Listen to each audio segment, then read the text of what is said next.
bendiga. Le damos gracias a Dios por haberle alabado como Él se merece.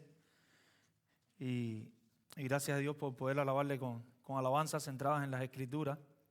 Oramos y le pedimos a Dios que siga levantando músicos, sobre todo personas que quieran adorar a Dios, que quieran buscar la gloria de Dios, pero que quizás Dios les ha dado ese talento de tocar algún instrumento, de cantar, y que puedan apoyar a la congregación en seguir adorando a Dios. Oren por eso, en nuestra oración.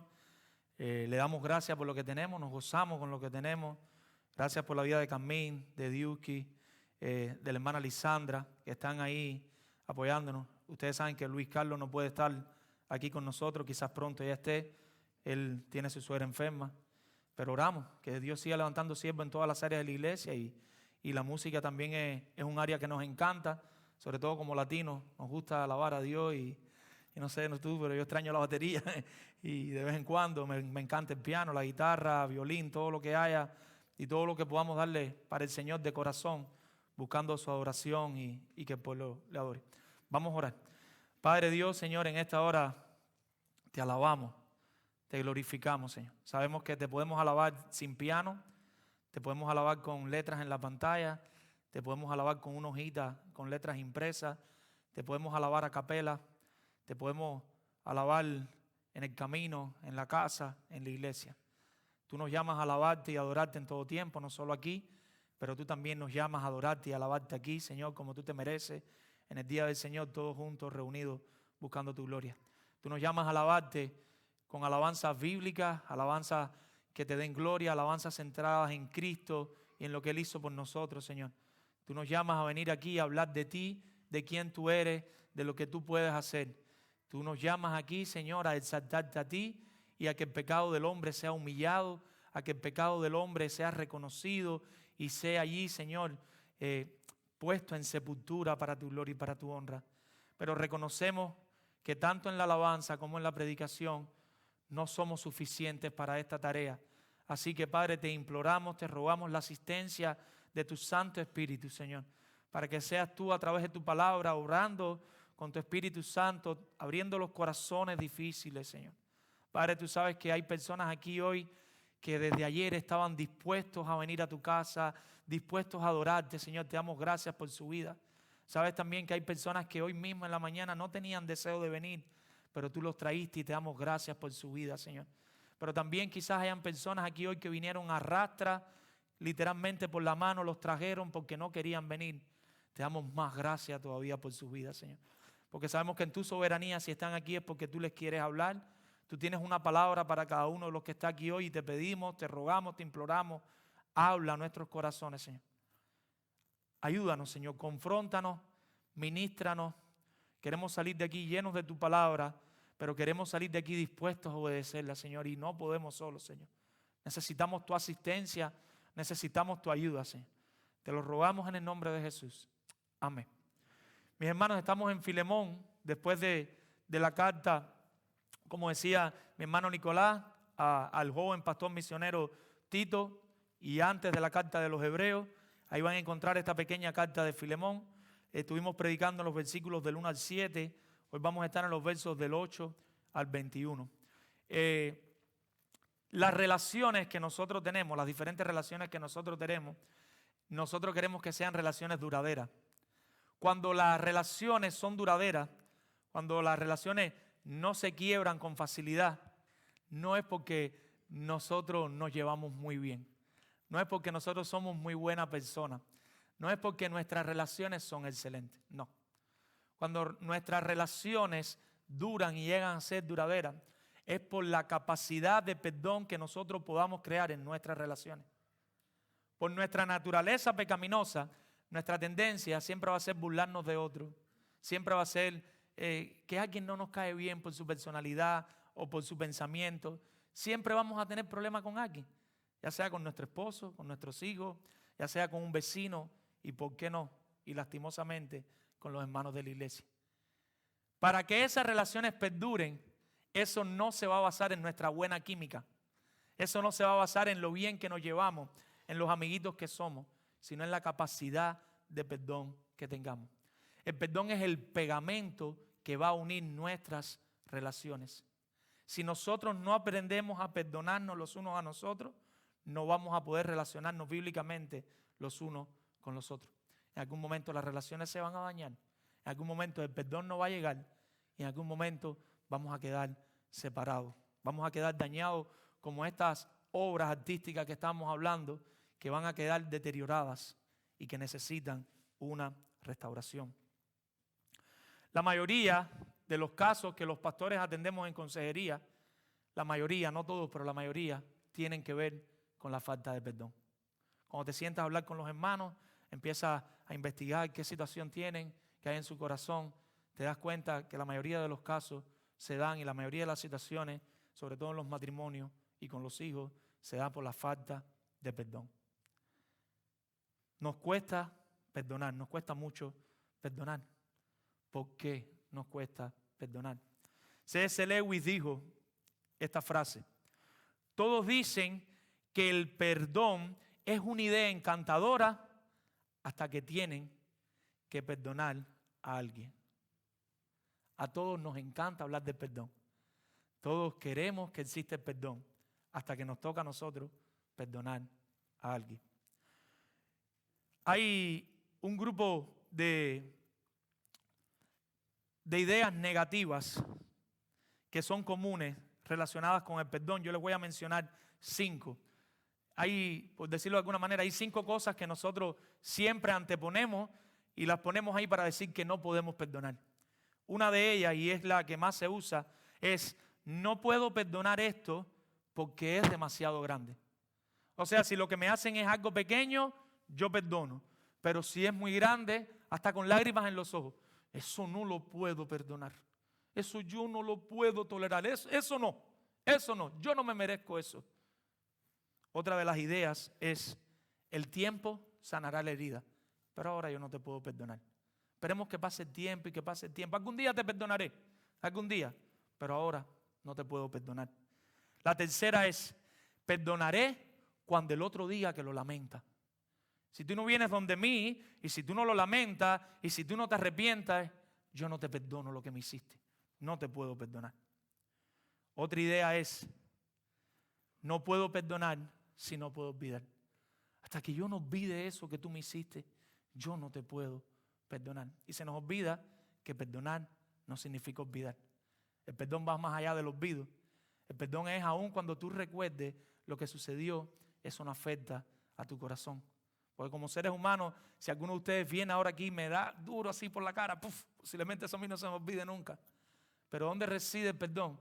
Que cuando viene ese pensamiento a mi vida, eso no me afecta porque ya te he podido perdonar. Y por último, la última idea que se repite y se repite es: pero si perdono, la persona simplemente lo va a volver a hacer. Yo te perdono ahora y ¿sabes qué va a pasar? Me lo vas a volver a hacer.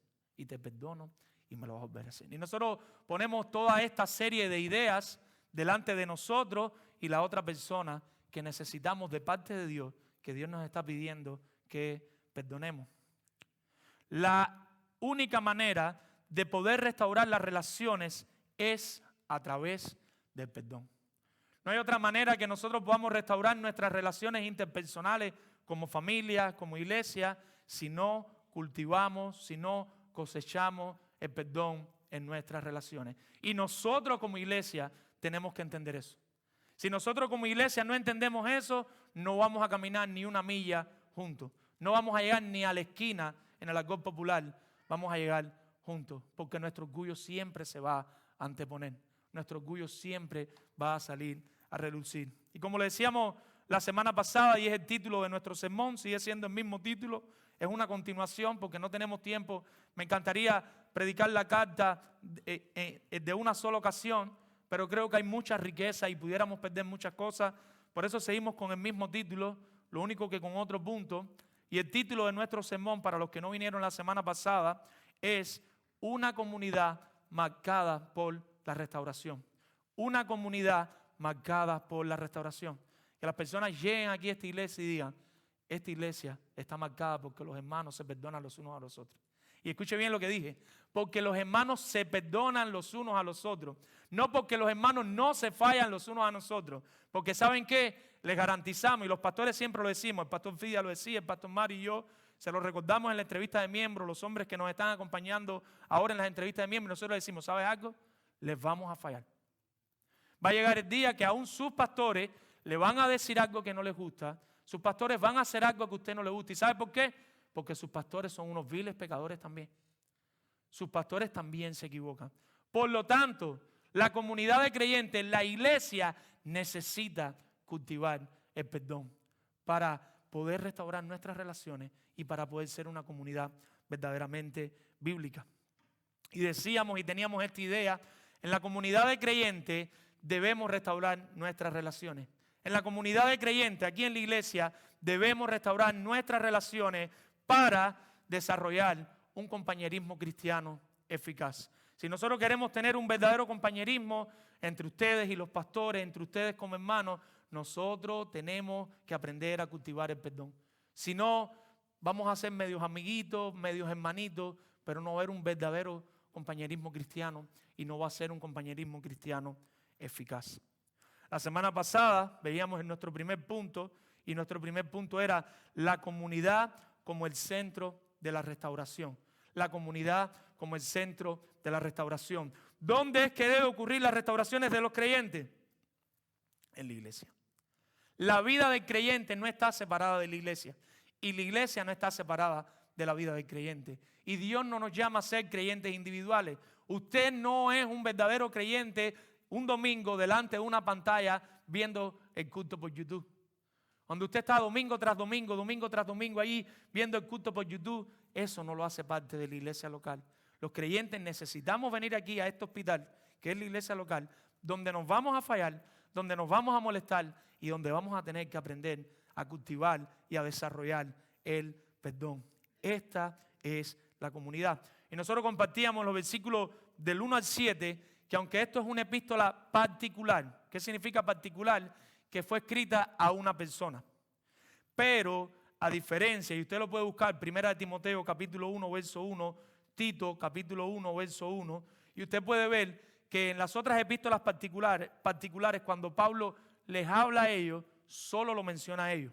Pero si usted lee ahora mismo, lo puede ver ahí en su Biblia, cuando usted lee el versículo 1, usted va a ver, versículo 1 y versículo 2, que sí es una epístola particular. Pablo se está dirigiendo a Filemón en toda la carta, pero también menciona a la que posiblemente es su esposa, menciona que posiblemente es su hijo, y por lo menos son hermanos de la iglesia, y menciona a la iglesia que está en su casa.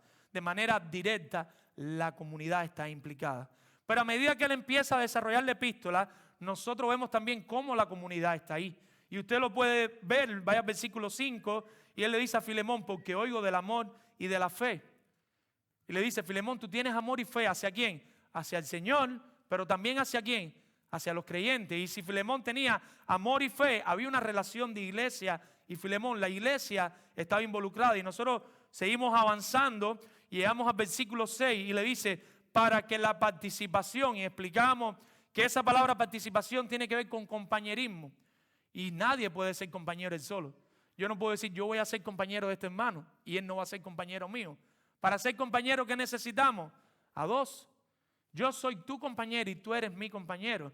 Nosotros tenemos a nuestro lado la compañera de nuestra vida, que es esa ayuda idónea que el Señor nos da. Pero si tú quieres ser el compañero de ella y ella no quiere ser tu compañera, entonces no es un verdadero compañerismo. Y él dice, ahí en el versículo 6, que había un compañerismo, y un compañerismo que era eficaz en estos creyentes que querían imitar a Cristo en todo. Querían conocer más de Cristo para parecerse más a Cristo y para tener un compañerismo verdadero. Y por último, entre todas las cosas le dice, no podemos repetir todo el primer punto, al final del versículo 7 le dice que él confortaba los corazones de los creyentes. Él era como un bálsamo, como un refrigerio para los creyentes, y esto involucra la iglesia también. Más adelante podemos estar hablando de otras cosas con respecto a esta idea de por qué, aunque es una epístola particular, la iglesia tiene mucho que ver con esta situación. Mis amados hermanos, Dios nos ha llamado a desarrollar relaciones que no estén basadas en un interés. Dios nos ha llamado a desarrollar relaciones entre nosotros que no sean relaciones interesadas, sino relaciones que están motivadas en imitar a Cristo. En un compañerismo como este, no hay castas sociales. No sé si usted ha escuchado hablar del hinduismo. En el hinduismo existe algo que se llaman las castas sociales. Al menos hay 4 castas sociales. Si usted está en la primera casta, usted no debe tener relaciones con los de la segunda y así sucesivamente con los de la tercera y con los de la cuarta. En este momento ellos están sufriendo mucho porque lo hablábamos con los hermanos los otros días. Ahora hay trabajo online por internet y una persona de la última casta puede que esté ganando un salario grandísimo y se le dañaron las castas. Y así mismo pasó en el movimiento misionero. Cuando los primeros misioneros, William Carey y los demás llegaron allí, se encontraron el fenómeno de las castas sociales. Y era bien difícil administrar la cena y hacer todas las cosas que tenían que haber para que hubiera un verdadero compañerismo cristiano. Para que haya un verdadero compañerismo cristiano no pueden haber diferentes castas, no pueden haber diferentes razas, no pueden haber diferentes colores. Tenemos que ser una sola iglesia unida por el Evangelio de Jesucristo y por el perdón. Y a eso es lo que está invitando Pablo en esta carta. Una comunidad como centro de la restauración es una comunidad donde están pendientes los unos de los otros. Quizás tú seas un buen consejero bíblico. Estás llamado a restaurar el corazón de los demás. Quizás tú seas un hombre de oración. No sabemos si Filemón era un buen consejero bíblico, si era un hombre de oración, pero lo cierto es que él estaba pendiente de ver cómo refrescaba los corazones de los demás. En una iglesia bíblica, los hermanos hacen lo que dice la Biblia. Nosotros podemos decir que esta iglesia, con toda certeza, al igual que la iglesia que hay en Éfeso, eran iglesias bíblicas. ¿Pero por qué podemos decir que eran iglesias bíblicas? No porque enseñaban la Biblia. Tenemos que enseñar la Biblia, sino porque vivían lo que dice las Escrituras. Y a veces nosotros nos gusta mucho escoger. Esta parte sí, pero esta parte no. Y aquí nos está hablando del perdón. Y si la Biblia habla del perdón, tenemos que perdonar.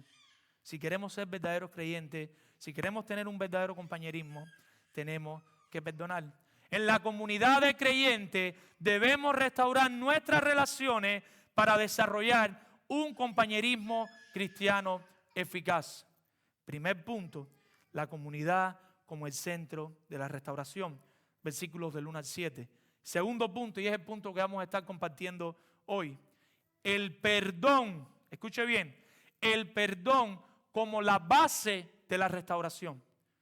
Si queremos que nuestras relaciones sean restauradas, el perdón tiene que ser la base que va a sustentar, que va a sostener esa restauración. Y para eso vamos a estar trabajando en los versículos del 8 al 21 con la ayuda de nuestro buen Dios. Hasta aquí, Pablo recuerda que Filemón, hasta el versículo 7, es un creyente bíblico, que esa comunidad era una comunidad bíblica. Y recuerda todas las virtudes que ellos tenían, que las hemos estado mencionando hasta ahora. Ellos hacen lo que aprenden. Ellos viven para imitar a Cristo. Cualquier cosa que pase en la iglesia los afecta a ustedes como creyentes de manera positiva o negativa. Cualquier cosa que pase aquí en Palabra de Vida va a afectar su vida de manera positiva o negativa. Pero cualquier cosa que pase en sus vidas, cuando ustedes no están en la iglesia, si usted es miembro de esta iglesia, va a afectar a esta iglesia de manera positiva o negativa. Y un día va a llegar alguien, y un día alguien va a hablarnos de usted, cómo es usted en su centro de trabajo, cómo es usted en su familia, cómo es usted en su barrio. Nosotros creemos que nosotros podemos dividir nuestra vida. Ah, sí, una vida en la iglesia y una vida en otro lugar. En la iglesia no existen paredes. Va a llegar alguien a decir, sí, porque él en mi trabajo me predicaba de Cristo. Pero va a llegar alguien a decir, no, él en el trabajo ni idea tenía que era cristiano. Cada vez que él abría la boca, yo me ponía las manos en la cabeza. Y lo veo ahora aquí. Pues qué sorpresa. ¿Será cristiano o no será cristiano? La idea que quiero transmitir hasta aquí, no me quiero ir del tema, es que lo que pasa en la comunidad lo afecta a usted de manera positiva o negativa, pero lo que pasa en su vida va a afectar a su iglesia local de manera positiva o negativa. De aquí la importancia del perdón. Ahora, en esta epístola nos muestra que hay un creyente que se llamaba Filemón y hay otro creyente que yo no les había mencionado, Ese creyente se llama Onésimo. Onésimo tuvo un problema con Filemón. Nosotros vemos en el versículo 1 que Filemón había dado su casa como iglesia y que Filemón al menos tenía un esclavo. Y ese esclavo, versículo 9, al final, versículo 10, ese esclavo dice que se llamaba Onésimo. Y el versículo 9 lo que nos dice es que Onésimo, perdónenme mis hermanos, me perdí aquí.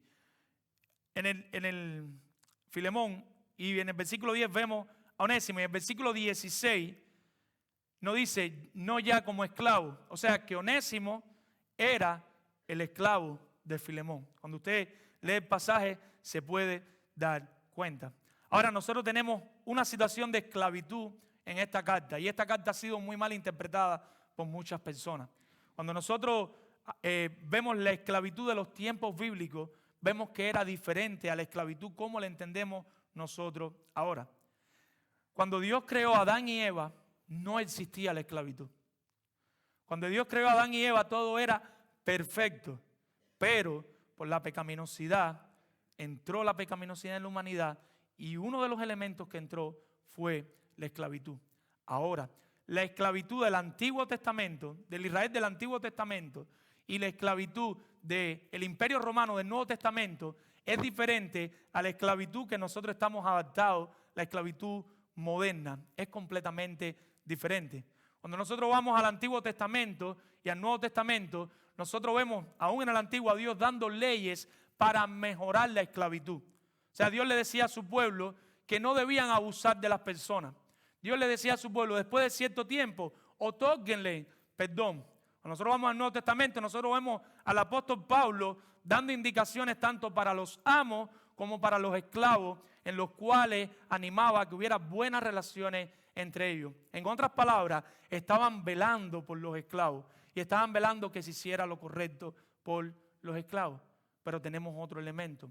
¿Y cuál es el elemento? Nosotros estamos adaptados a esta esclavitud racial, donde iban y cogían a las personas presas a la fuerza, las montaban en un barco, sobre todo aquí en Estados Unidos, las traían para Estados Unidos. Pero en el tiempo bíblico, la esclavitud era un medio por el cual las personas podían salvarse ellos y su familia.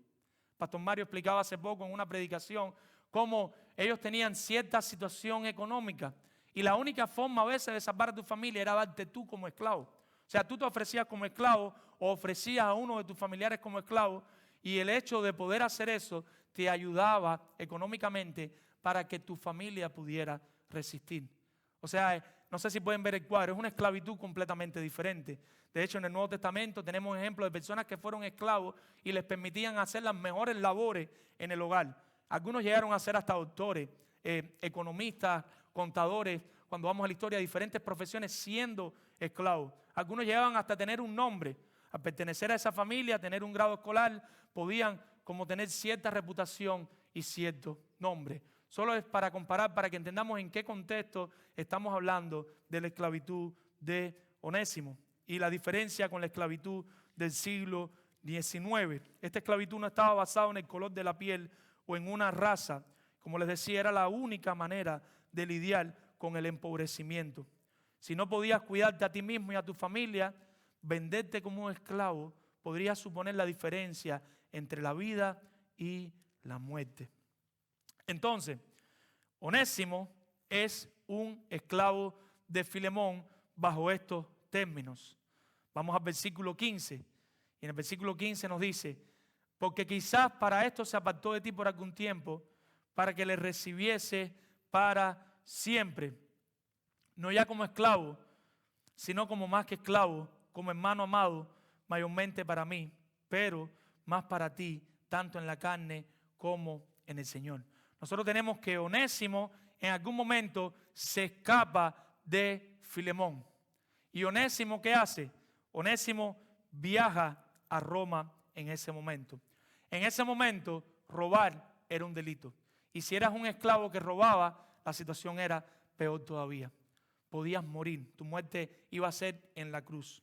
En última instancia, si no te castigaban en la cruz, como mínimo te iban a marcar en tu cabeza con una F de fugitivo y te iban a estar dando latigazos quizás hasta que te muriera o quizás quedabas vivo, pero ibas a quedar marcado toda la vida con una F en tu cabeza. O sea, donde quiera que las personas pasaban, iban a ver que tú eras un fugitivo, alguien que se había escapado. Y si nosotros tratamos de reconstruir un poquito la historia, vamos a tratar de reconstruir la historia en orden cronológico, del versículo 8 al versículo 21, podemos decir que Onésimo era esclavo de Filemón y que Onésimo se escapa a Roma. Normalmente las personas se escapaban a las grandes urbes, a las grandes capitales, para que no los descubrieran. Tú vives en un pueblo pequeño y si te escapas a otro pueblo pequeño, muy pronto las personas se van a dar cuenta que tú eres alguien extraño. Entonces, ¿qué hace Onésimo?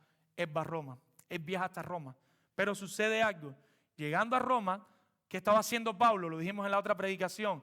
Pablo predicaba el evangelio en Roma. Pablo tenía ciertas libertades. Él tenía un lugar donde él podía predicar el evangelio y las personas podían venir. Todo indica que Onésimo llegó a ese lugar, escuchó el mensaje del evangelio, Dios abrió sus ojos, Onésimo respondió en arrepentimiento y fe, y Onésimo pasó a ser un hijo de la fe. Onésimo pasó a ser alguien convertido. Cuando usted vaya a Juan, capítulo 1, versículo 12, parafraseándolo, Juan 1:12, dice ese texto: los que aceptan el mensaje del evangelio, los que creen, pasan a ser hijos de Dios.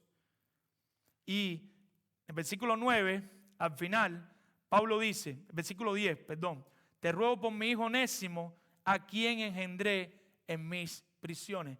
Y eso no fue que Pablo lo parió. La carta no dice que Pablo era anciano y ya Onésimo era una persona adulta.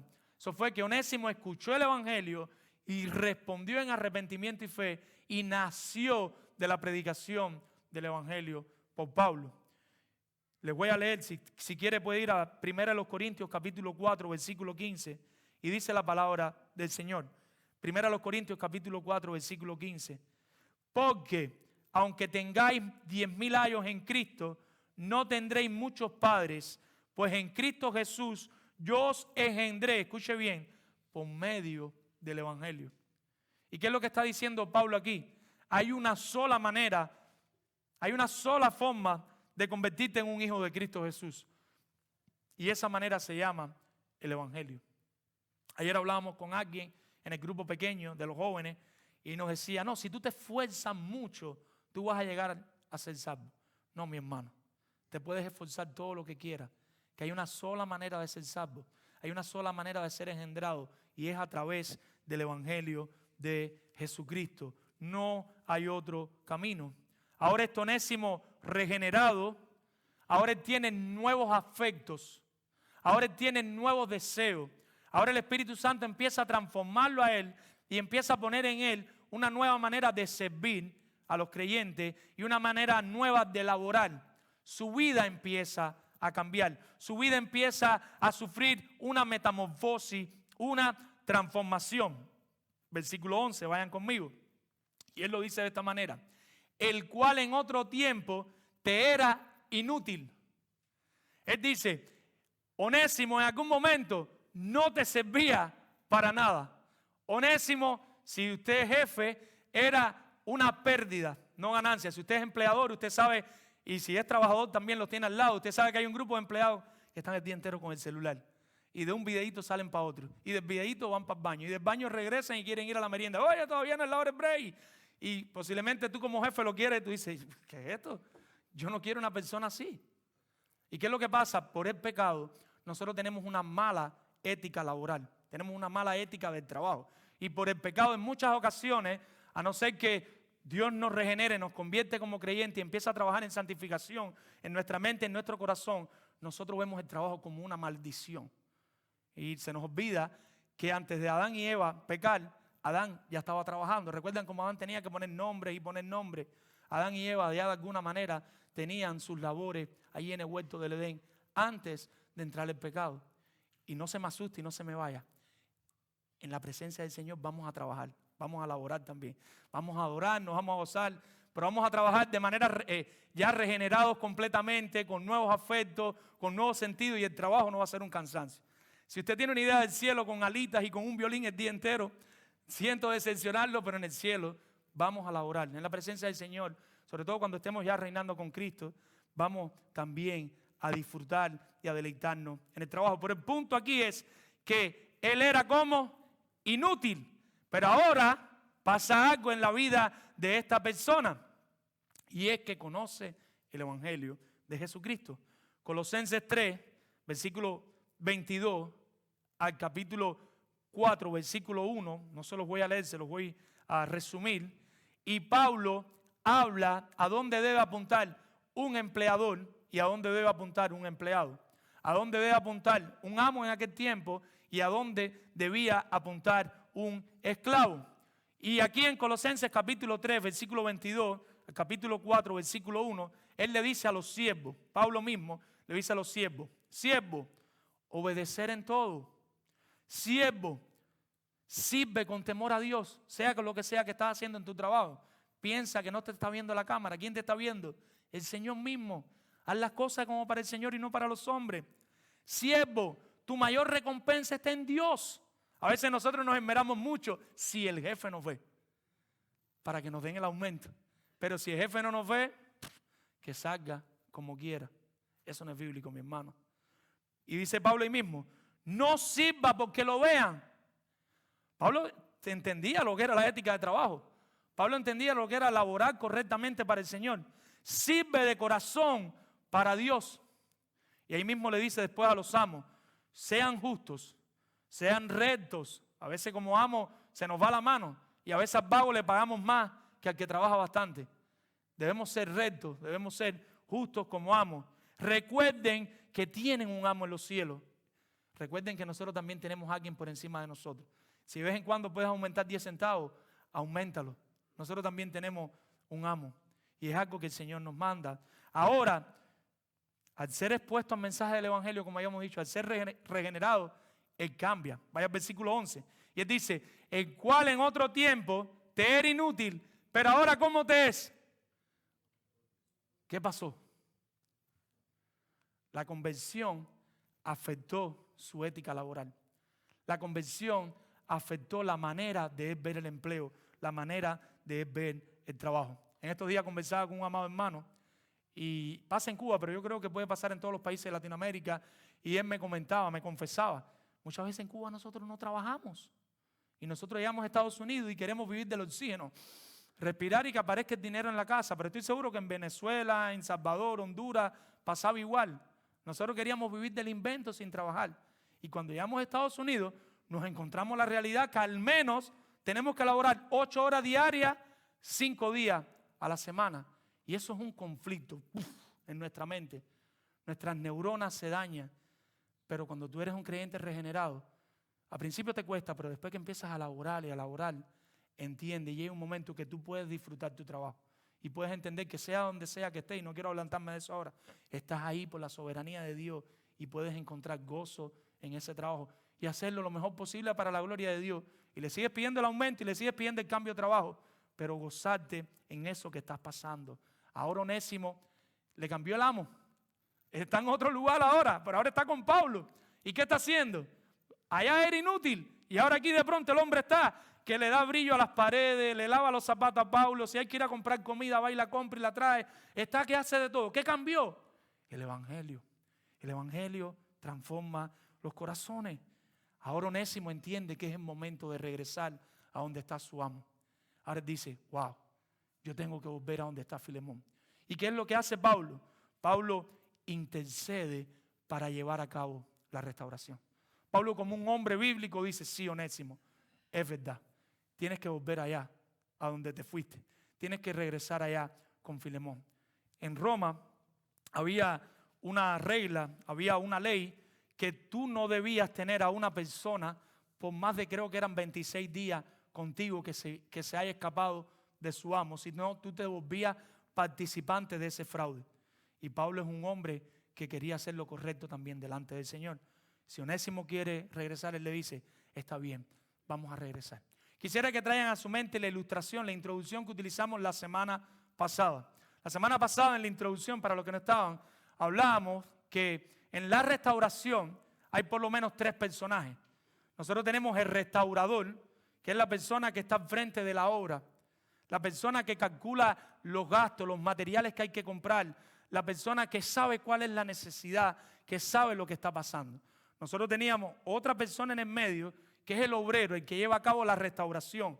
Él es el que va allí, él es el que va quizás a echar el cemento, el que va a poner las cabillas, el que va a dar lija, el que va a pintar. Y por último tenemos los beneficiarios, la persona que es dueña de como quieran llamarle, esa obra, de esa arquitectura, y se va a beneficiar con esa restauración. Asimismo está pasando aquí. Dios es el restaurador. Dios es quien conoce la necesidad que había entre Filemón y Onésimo. Dios es quien conoce lo que necesitaban hacer Filemón y Onésimo, que eran perdonarse. Filemón necesitaba perdonar a Onésimo. Onésimo necesitaba pedirle perdón a Filemón. Pablo es el obrero intermedio. Es la persona que Dios puso como un mediador, como un intercesor en esa relación. Es la persona que debe entender, como lo deben entender cada uno de ustedes. Nosotros somos mini Paulos aquí, que es nuestra responsabilidad, si hay 2 hermanos que tienen una relación dañada, de funcionar como intermediario, no como, no bomberos, porque los bomberos apagan el fuego, como alguien incendiario, no sé qué término utilizar ahí. ¿Cómo es? Eso que dijo la hermana. Nosotros a veces hacemos eso y nos enteramos, no, es que no escuché bien, nos enteramos de una situación que hay y en vez de apagar el fuego, estamos ahí, un poquito de gasolina, y tiramos un poquito de y que se siga prendiendo la situación. A eso no nos llamó el Señor. El Señor nos llamó como Pablo a ser ese obrero que está intermediando ahí para que el perdón fluya en la congregación, para que el perdón fluya entre los hermanos. Si usted está haciendo lo contrario, usted está pecando. Y por último, tenemos a los que se benefician, a Filemón y a Onésimo. Señor, gracias por tu palabra, Señor. Pablo se esfuerza todo lo que puede en su misión. En la misión que Dios le ha dado, hace todo lo que está a su alcance. Ahora Pablo como mediador, y vamos a volver a ver los pasajes, pero ahora solo observando 6 cosas que Pablo hace. Ahora Pablo ahí como mediador, hay por lo menos 6 cosas que puede hacer, y ¿saben qué hace? Las hace. Hay por lo menos 6 cosas que como ser humano nosotros decimos, para que esta relación se restaure, nosotros debemos hacerla porque tenemos la capacidad de hacerla, porque tenemos los recursos para hacerla, porque tenemos los materiales para hacerla. Y Pablo no se queda de brazos cruzados como el espectador crítico que está mirando como 2 fieras se destrozan y que termine lo que termine. No, Pablo mete manos al asunto. Pablo entra en la situación y Pablo quiere hacer las cosas que hace para la gloria de Dios. Y eso debe estar en la mente de cada uno de nosotros. Ahí cuando ves a tu mamá discutiendo con tu hermana, si puedes ser de mediador, sé de mediador. Ahí cuando ves a tu papá y a tu mamá discutiendo, si puedes ser de mediador, sé de mediador. Cuando ves a 2 hermanos que tienen una situación difícil, a veces por tontería, por puro orgullo, ahí tenemos que entrar como mediador. Debemos ser restauradores, los restauradores que llevan a cabo la gran restauración que el Señor nos entregó a nosotros. Pero lo triste es que no lo estamos haciendo. Veamos qué hizo Pablo. Lo primero que hizo Pablo, versículos 8 y 9, le suplica. Lo primero que puede hacer es suplicar. Y lo hace, versículos 8 y 9, dice la palabra. Por lo cual, aunque tengo mucha libertad en Cristo para mandarte a lo que conviene. Pablo le podía decir, Filemón, ¿sabes qué? Perdón, Onésimo. Porque Filemón también había nacido de la predicación del evangelio de Pablo. En algún momento Pablo predica, Filemón escucha el mensaje, en Colosenses lo dice, y Filemón se convierte. Pero no, le suplica, le ruega. Él lo puede hacer y lo hace. Versículo 9. Más bien te ruego por amor. Y apela a ese amor especial de Dios, a ese amor agapao, a ese amor ágape.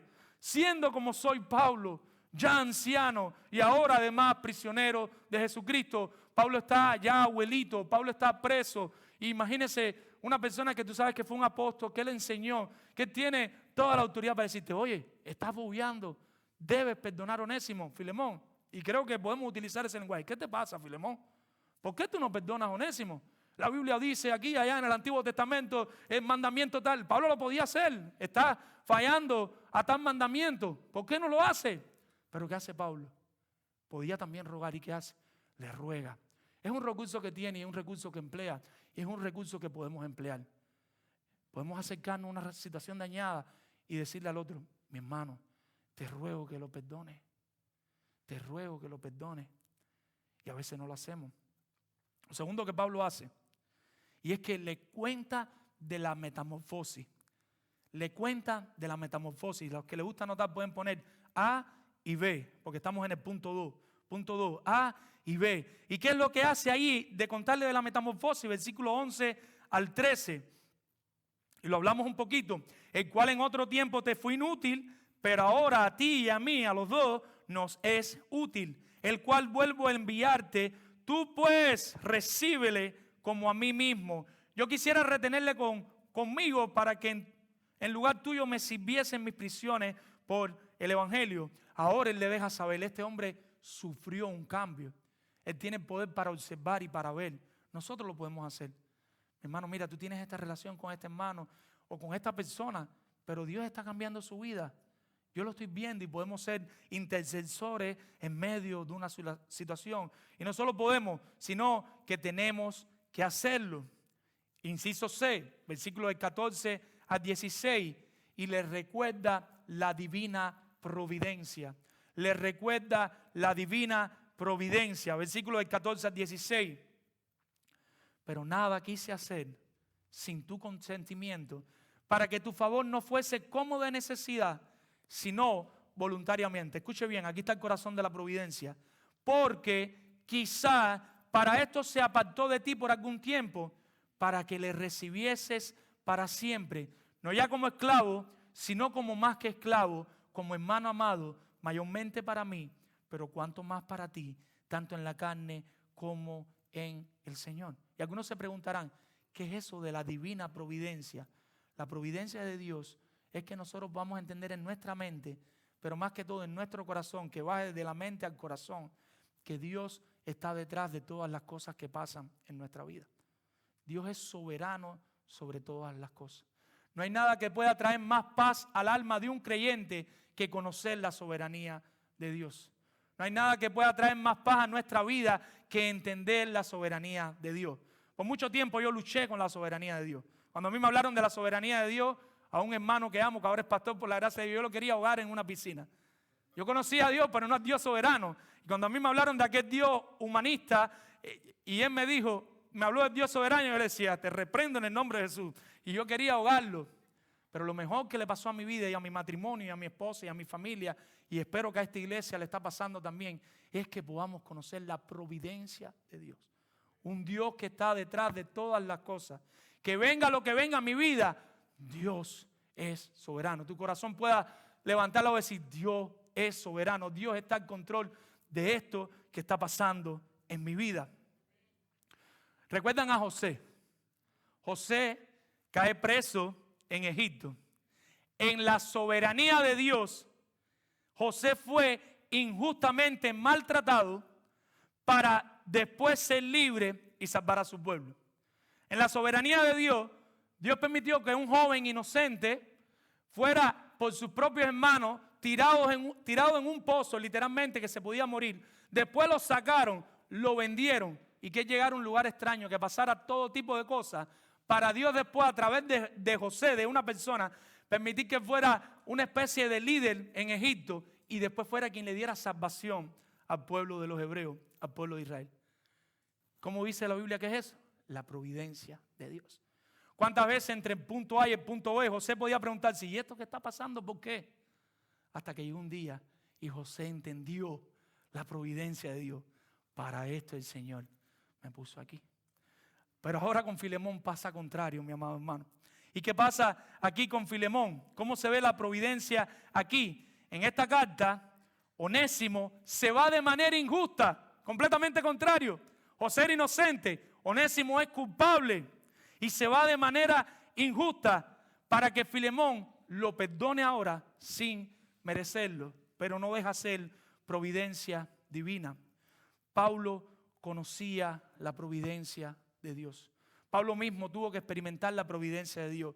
Pablo experimentó naufragio, Pablo experimentó hambre, persecución, le tiraron piedras, lo hirieron, pero en todo eso Pablo sabía que Dios estaba en control de todo el sufrimiento y de todas las situaciones que venían a su vida. Y Pablo descansaba en la providencia de Dios.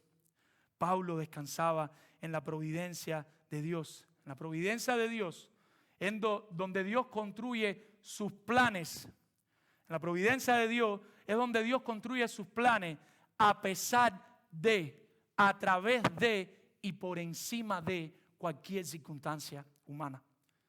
Dios obra en su providencia a pesar de que venga lo que venga, a través de que venga lo que venga y por encima de lo que venga, de la circunstancia humana que se levante. Dios está allí manifestando su providencia porque eres soberano y Él gobierna. ¿Cuántos pueden decir amén a eso? Gloria sea al Señor, despiértense que el Señor está vivo. Y por último, ahí también podemos decir, después de la providencia, que por último, se da como moneda de cambio. Me queda otro más, por penúltimo, se da como moneda de cambio.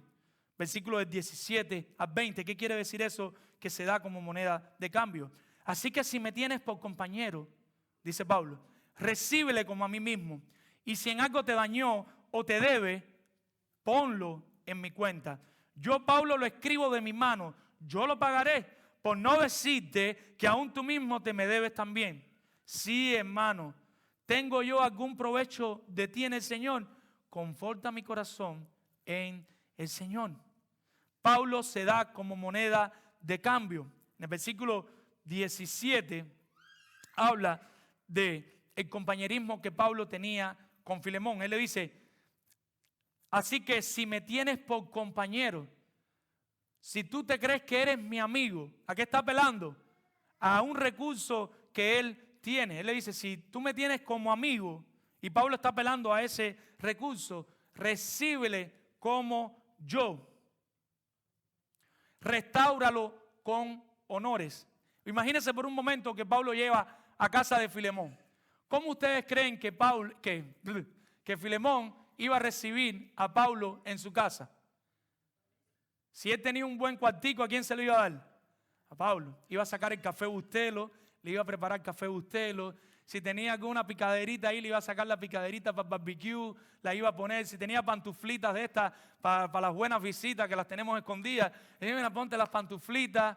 Si tenía un vestidito, le iba a dar el mejor vestidito. ¿Por qué?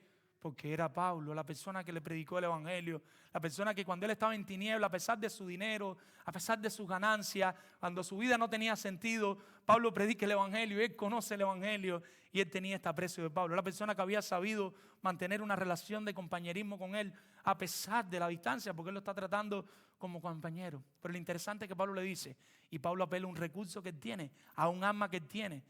Como mismo eres compañero mío, él ahora está regenerado. Trátalo como compañero también. Ponle las pantuflitas. Hazle el barbecue. Saca el café Bustelo. No sé si a usted le gusta la llave. Saca lo que tenga y dale lo mejor que tiene, como lo harías conmigo. Hazlo con él. Pablo está apelando a lo que él puede, a las cosas que él tiene. A una restauración con honores.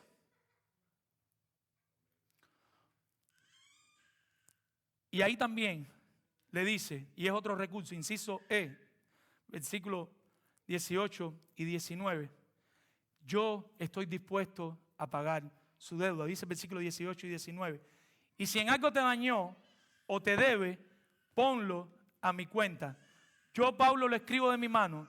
Yo lo pagaré, por no decirte que aún tú mismo te me debes también. Hay tres posibilidades aquí. Pablo dice, yo estoy dispuesto a pagar su deuda. La primera posibilidad, Onésimo se había robado algo y se había escapado con lo que se había robado. Ahora Pablo le está diciendo, si él te robó, yo estoy dispuesto a pagar lo que él se robó. Segunda posibilidad, Onésimo no se robó nada, pero el simple hecho de irse, cada día que dejó su trabajo, él acumulaba una deuda. Pablo está diciendo, es como cuando nosotros faltamos al trabajo y no tenemos nada. Así mismo, pero Pablo está diciendo, yo voy a pagar todos esos días que él estuvo sin trabajar, las pérdidas que le ocasionó a la compañía, yo lo voy a pagar. Y la tercera posibilidad era que se robó todas las cosas y que también se fue y la deuda era más grande, y aún así Pablo está diciendo, yo estoy dispuesto a pagar su deuda, pero perdónalo. Yo no sé si usted está entendiendo. Nosotros como mediadores del perdón tenemos que estar dispuestos a utilizar todos los recursos que tengamos, todos los recursos que el Señor haya puesto en nuestra mano para ser verdaderos restauradores, para cultivar el perdón en nuestra congregación. Y por último, F, Pablo utiliza su crédito. Pablo utiliza su crédito. Versículo 20. Sí, hermano, tenga yo algún provecho de ti en el Señor, conforta mi corazón en el Señor. ¿Y qué es lo que está haciendo Pablo aquí? Pablo tuvo un cuidado con su crédito. Aquí hay varios, banqueros, no sé si es un buen término, hay varios trabajadores de banco aquí en la iglesia que el Señor ha traído en este tiempo. ¿Y qué hace Pablo? Pablo cuidó bien los puntos de su crédito, Pablo levantó la línea de su crédito. Y cuando hablo de crédito no estoy hablando en el banco que nosotros conocemos, sino en el corazón de Filemón. Pablo tenía buen crédito con Filemón. Pablo tenía credibilidad con Filemón. Y el texto lo dice: sí, hermano, tenga yo algún provecho de ti en el Señor.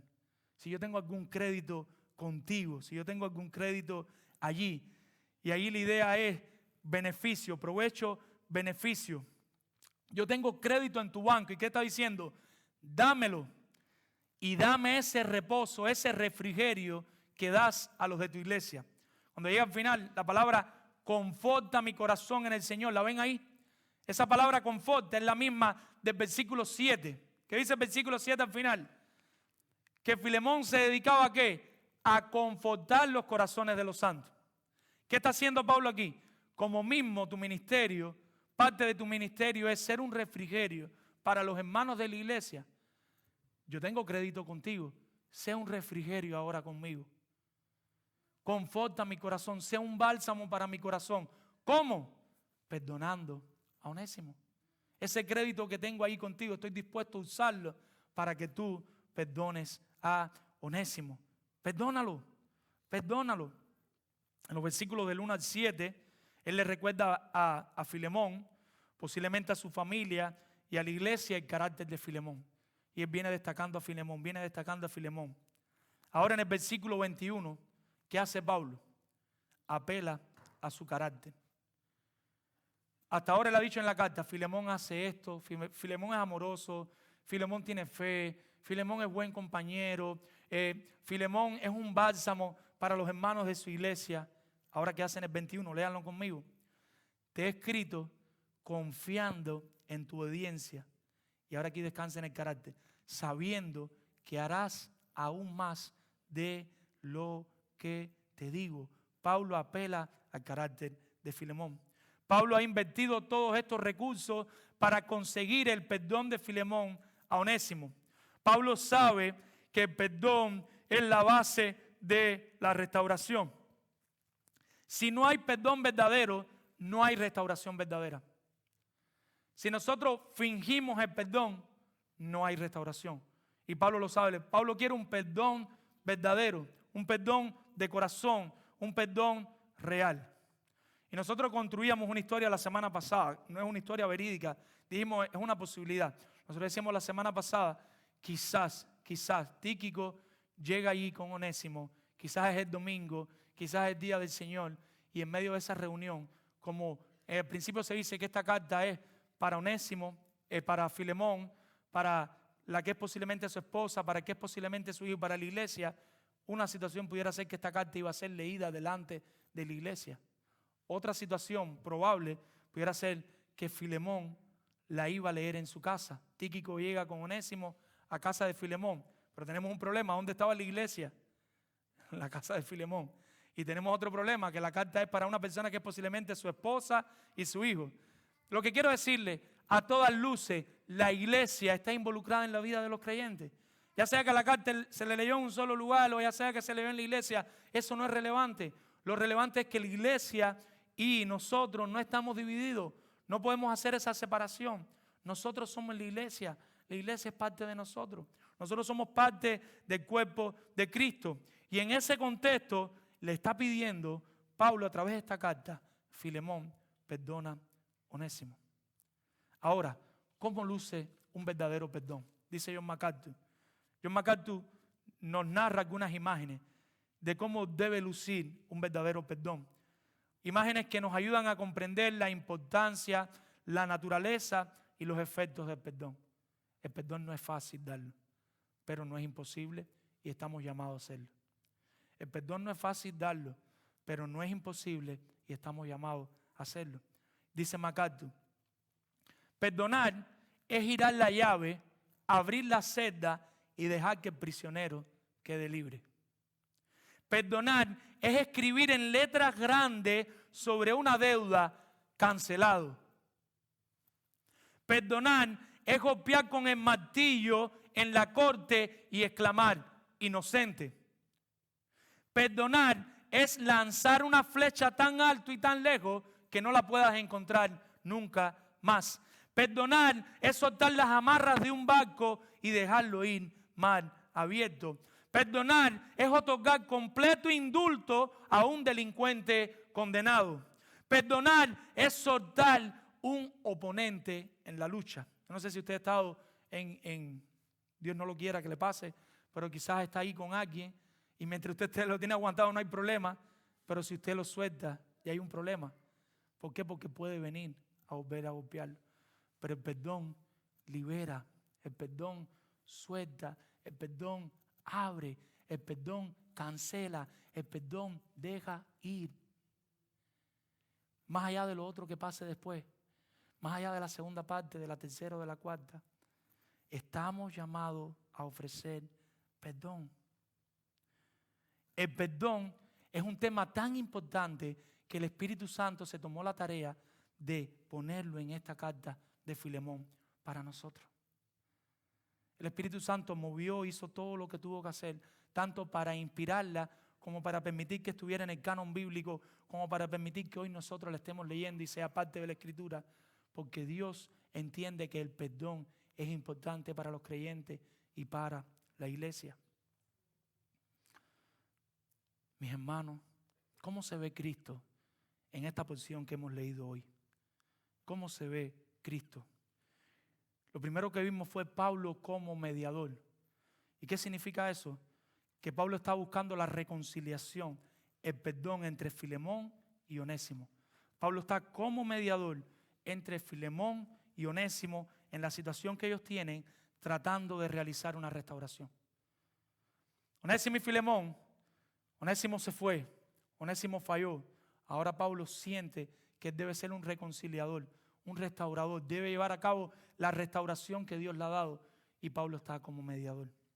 Mi hermano, esta es la imagen perfecta de nuestro Cristo como mediador entre Dios y nosotros. Cristo es el mediador entre Dios y nosotros, haciendo posible que nos acercáramos a Él al mismo tiempo que hace posible que no quedemos consumidos al instante. Si no fuera por Cristo, nosotros no estuviéramos aquí. Si Cristo no fuera nuestro mediador entre nosotros y Dios, hubiera un abismo entre nosotros y Dios, que nosotros no tuviéramos la posibilidad de llegar a Dios nunca. Necesitábamos a Cristo como mediador. Pero al mismo tiempo, si Cristo no estuviera como mediador, como una pared también entre nosotros y Dios, la ira de Dios nos iba a consumir a nosotros, porque todos somos pecadores y estamos destituidos de la gloria de Dios. Y nosotros tenemos que entender eso. Y entonces Cristo se vuelve valioso. Cristo se vuelve brillante y empiezas a amar a Cristo. Y empiezas a ver el verdadero valor de Cristo. ¿Sabes por qué estás como estás en muchas ocasiones? Porque no has entendido el Evangelio. No has entendido que Cristo es tu mediador. No has entendido que tú eres un pecador, que lo que merece es el infierno y la ira de Dios. Cuando tú entiendas eso, Cristo coge un valor verdadero para ti.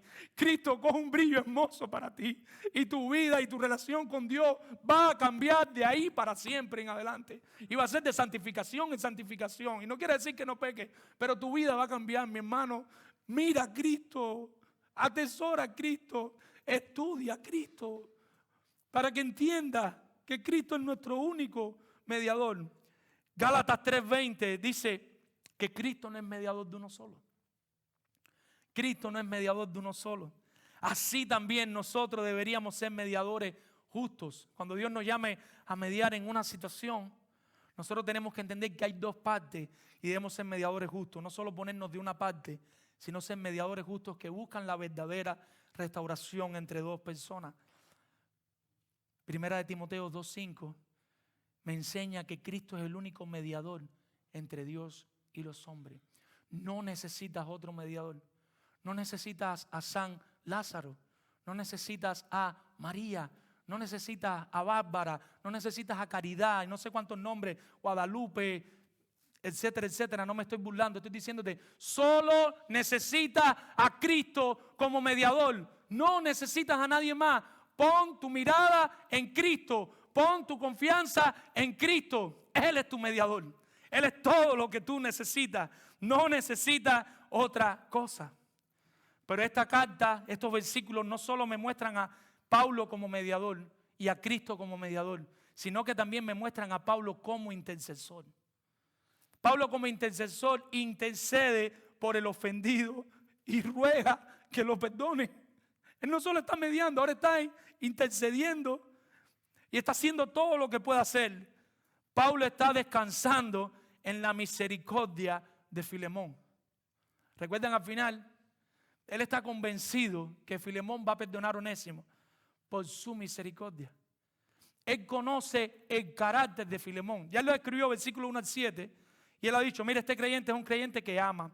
Es un creyente que tiene fe. Es un creyente que quiere ser como Cristo. Es compañero. Este es un creyente que restaura corazones. Bajo la base del carácter de ese que ya yo conozco. Y nosotros podemos decir así con algunos de ustedes. Aunque nos pongamos bravos, pero nosotros decimos, pero es un verdadero creyente. Y como es un verdadero creyente, Él va a derramar misericordia en la otra persona. Él va a derramar misericordia en la otra persona. Ahora, amado hermano, asimismo Cristo intercede por nosotros. Asimismo Cristo intercede por nosotros. Como mismo Pablo se pone al lado del culpable por amor para interceder por ellos, asimismo Cristo se pone al lado de nosotros para interceder al Padre por nosotros como culpable. Entonces Cristo ocupa un lugar al lado nuestro como abogado defensor. Entonces cuando ocurra ese juicio y las personas no tienen quien lo defienda, nosotros seguimos siendo tan culpables como las personas porque seguimos siendo pecadores. Pero ¿saben cuál es la diferencia? Que tenemos un abogado defensor que intercede por nosotros. Y cuando vayan a decir culpable, Él está como mediador y como intercesor. Y Él dice, no, inocente. ¿Por qué? Por mí, porque yo morí en la cruz por sus pecados. Y Él creyó en mi sacrificio y Él se arrepintió de mis pecados. Y si somos declarados inocentes, es por Cristo. Y solo por Cristo, no es por ti. No es por tu gran virtud, no es por tu gran bondad. No es por lo bonito o la bonita que eres. No es porque has venido todos los cultos, has ofrendado todas las veces y le das de comer a los pobres. No, es por Cristo. Y no significa que no tienes que hacer esas cosas a las que Cristo también nos llamó. Me acuerdo una vez, en una ocasión, estaba en la universidad. Me había apartado después de un año de cristiano. Hace más de 15 años. Llevo un año de cristiano. Yo era adolescente, había pasado por muchas cosas. Y Dios no me permite recordar si fue un mes o si fueron 3 meses. Pero me aparté de mi Señor. Y lo digo con vergüenza. Yo quería volver a bailar. Yo quería volver a tomar. Yo quería volver a tener la vida que antes tenía. Y llega un momento que Dios me permite disfrutar del baile de nuevo. Dios me permite tomar de nuevo. Con vergüenza lo digo, amo a mi esposa. Dios me permitió tener novia de nuevo y quisiera no haber tenido más ninguna mujer que no fuera mi esposa. Que yo hubiera sido con la que me hubiera casado y me hubiera muerto para siempre. Y recuerdo que después que hice todas esas cosas es como si Dios me estuviera diciendo, ya la probaste, ¿y ahora qué? Y vino a mi mente todo lo que en algún momento yo había aborrecido para ir a Cristo. Yo había dejado todo eso años atrás. Ahora un año después yo quiero disfrutar de esas cosas y después que la disfruto viene a mi mente, pero mira que tú estás bubeando, muchacho. Ya lo disfrutaste y ahora quería volver a Cristo, pero había una parte de mí que se sentía culpable. Había una parte de mí que se sentía sucio. ¿Cómo yo voy a volver a regresar? Después de un año de cristiano me aparté, no me acuerdo, de corazón se lo digo, no sé si fue un mes, si fueron 3 meses. Por la gracia de Dios me sostuvo, no caí en fornicación, no caí en adulterio. Fue la pura gracia de Dios, pero sí bailé, tomé. Las personas me vieron sin ir a la iglesia. Y las personas decían, ¿pero cómo? Era un pueblo pequeño, eso es lo malo de los pueblos pequeños. ¿Cómo el testimonio que habías dado y cómo ahora? Y toda esa culpa estaba sobre mí. Y recuerdo que venía en un camello. Un camello no es un animal, es una guagua. Y vengo en un camello, creo que ahora es el P7 del Cotorro. Y por la gracia de un cristiano que conocía, que hacía años no lo veía, se para al lado mío, le cuento que me había apartado. Y él me cita este texto. Y él me recuerda, primera de Juan 2:1, si tú estás en la misma situación que yo estuve y tú te sientes sucio y tú te sientes que tú no quieres ir a Cristo, recuerda que tenemos un abogado defensor para con el Padre. Si pecaste, arrepiéntete.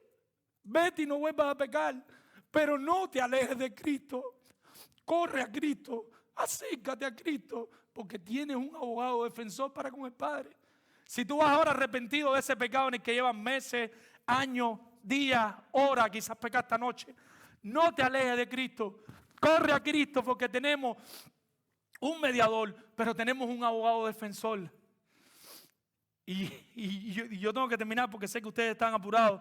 Pero mi hermano, esto es hermoso, mi hermano. El abogado defensor es nuestro juez. Y en ese juicio no vamos a perder. Porque el mismo que nos está defendiendo es el mismo que dicta la sentencia. No tenemos forma de caer culpable si has descansado en Cristo, si te has arrepentido de tus pecados. Estamos absueltos por todas partes. Jesús tomó nuestra deuda y la pagó completamente. Gloria sea al Señor. Juan 19:30 dice, el Señor en la cruz, recuerdan después de todo lo que pasa, y el Señor dice, tetelestai, consumado. La deuda ha sido pagada, la deuda ha sido cancelada. Y todavía tú estás luchando con tu pasado, todavía tú estás luchando con las cosas feas que hiciste. Si ya te arrepentiste, la Biblia garantiza que tus pecados son hechos blancos como la nieve y tus pecados son lanzados, arrojados en el fondo del mar. Y si Dios no se acuerda de ellos, tú no tienes por qué estar recriminándote y trayéndolo a tu mente de nuevo, porque ya eso cayó en el pasado. La soberanía de Dios nunca se puede ver a futuro. A futuro nosotros vemos la responsabilidad humana. Yo voy a terminar ya. La soberanía de Dios, mis amados hermanos, tenemos que verla en pasado. Esa providencia divina, pase lo que pase, ya tenemos que descansar. Dios es soberano. No tenemos que estar buscando la explicación. Dios lo permitió, Él es soberano. Ahora, a futuro, responsabilidad humana. Vive en santidad, mortifique el pecado, vive para Cristo. Pero ya, por favor, te ruego, olvida lo que pasó.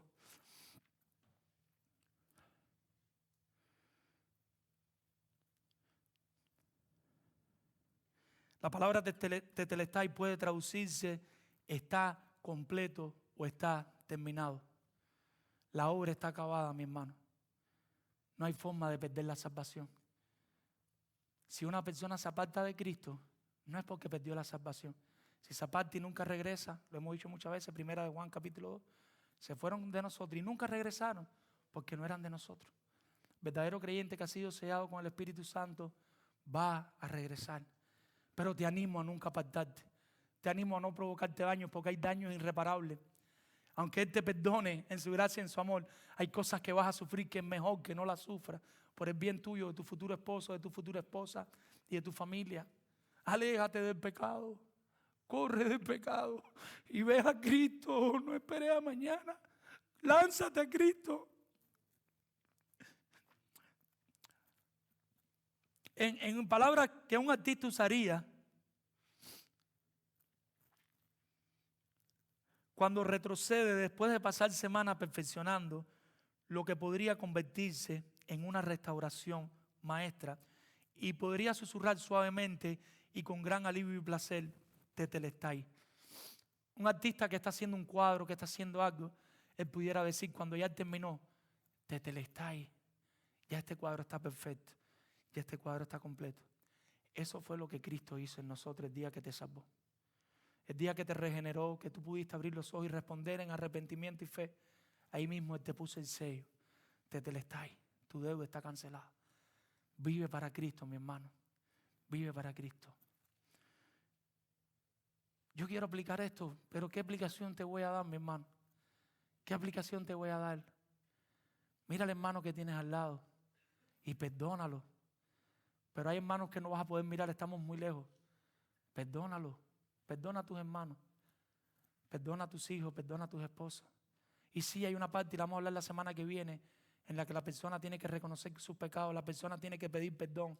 Pero más allá de la persona, yo te estoy hablando a ti ahora, al ofendido, a los Filemones que hay aquí, descansando en la misericordia de tu carácter y descansando en la misericordia de Dios. Cuando Dios nos perdona, lo hace por su misericordia. Y la misericordia significa que Dios nos da lo que no merecemos. Y yo tengo que ir en el mismo sentido de la palabra. Yo te estoy pidiendo que perdone aun cuando la otra persona no lo merece. Y eso no significa que tú tomes tus medidas, porque como uno dice, uno no quiere tropezar con la misma piedra 2 veces, etcétera, etcétera. Pero perdona. Quizás haya que levantar paredes, poner límites, tener cuidados. Quizás haya cosas que no haya que repetir y quiero dejar esto más bien para la semana que viene. Pero no quiero dar una idea confusa, ¿no? Hay alguien que los haya violado y que usted le abra la puerta para que entre a violarle de nuevo. Pero sí, perdona en tu corazón. Quizás hay un padre que te hizo mucho daño en tu infancia, marcó tu vida. Perdónalo. Por muy malo lo que él haya hecho. No, pero no significa que no tengas cuidado. Si sabes que puede volver a venir a abusar de ti o robarte el dinero, si sabes que coges dinero para droga, no le vuelvas a dar dinero. Sabes que es para droga. Pero tengo que adelantarles esto. No puedo dejarlo sin esto hasta que volvamos a predicar. Pero no estoy hablando de esa parte. Retrocedo atrás. Estoy hablando del perdón por la misericordia de Dios. Dios tiene misericordia de ti. Por la misericordia de Dios, así mismo tú, en la misericordia que Dios nos ha dado, sé misericordioso y perdona. Vamos a orar. Padre, Señor, gracias por tu palabra, Dios. Tu palabra nos decía el texto la semana pasada que es como una espada de 2 filos. Alabado sea, Señor. Padre, Señor, tu palabra es viva y eficaz, Señor. Obra en los corazones que hoy necesitan ser restaurados. Obra en los corazones falta de perdón que hay aquí en esta mañana, Señor. ¿Quiénes somos para negar el perdón que tú nos diste sin merecerlo, Señor? ¿Por qué lo retenemos? ¿Quiénes somos, Señor? ¿Quiénes nos creemos, Padre? Perdónanos. Enséñanos a perdonar. Enséñanos a cultivar el perdón, Señor. Ayúdanos a perdonar, Señor. Hay tantas relaciones que seguro hoy aquí necesitan ser restauradas. Y tú tienes los recursos y tú nos has mandado a ser mediadores, Dios. Ayúdanos a ser mediadores como Pablo. Ayúdanos a perdonar como Dios perdona. Ayúdanos a ser mediadores como Cristo, intercesores como Cristo, dadores como Cristo, dadores como Pablo. A dar de nuestros recursos para posibilitar que haya relaciones eficaces en la iglesia sobre la base del perdón. Ayúdanos, Dios. Asístenos, Señor, que tu Espíritu Santo ahora obre en los corazones aún más duros, en aquellos que están de visita aquí, pero después de este tiempo de predicación, todavía no entienden el Evangelio, todavía no quieren abrazar a Cristo. Señor, yo te ruego por sus almas, sálvalos, Señor. Tráelos a arrepentimiento, Señor. Alabamos tu nombre y te damos gracias por quien tú eres, Señor. Alabamos tu nombre y te damos gracias por perdonarnos y por darnos tanta misericordia y tanto perdón, Señor. Perdónanos una vez más, Señor. Perdónanos las veces que nos hemos apartado. Perdónanos las veces que hemos hecho cosas que a ti no te agradan. Perdónanos, Dios. Pero ayúdanos a correr a ti sabiendo que tenemos un abogado defensor que nos dejó libre de todas las culpas. Recuérdanos que a través de Cristo tenemos entrada a ti todas las veces que necesitemos, Señor. Anímanos a vivir en santidad, pero recordando que es por misericordia, Señor. En el nombre de Jesús, Señor. Amén. Señor les bendiga, mi hermano.